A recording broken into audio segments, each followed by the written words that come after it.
So let's say someone's just starting their apartment hunt. What's the first thing they usually do? How do they even find out what's out there? The first step is usually checking out what we call rental listings. What? Think of it like an ad, right?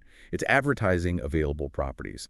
You might find them online, on specialized websites, social media, even in the classifieds and newspapers. Sometimes they're even posted up in shop windows of those local real estate places. And it's pretty common for people to use a real estate agent, someone to help them find places, work out the details of the lease, and just kind of guide them through the whole process. If you do decide to use an agent, be ready to pay what's called an agent fee. It's a one-time charge for their services, usually a percentage of that first month's rent. Okay, that makes sense. So you've found a rental listing, maybe with some help from an agent, something that catches your eye. What are some other key English terms someone needs to know when they're looking at a place? Well, furnished is a big one. If a place is listed as furnished, it means it comes with the basic furniture already there.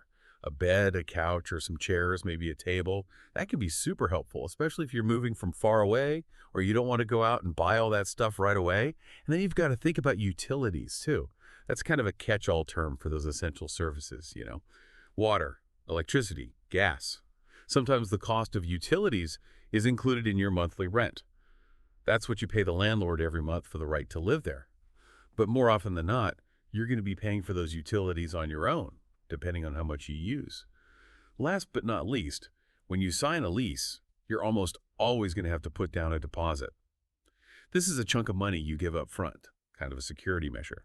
The landlord holds on to it, and it's meant to cover any damage you might cause to the property beyond normal wear and tear, or in case you don't pay your rent like you're supposed to.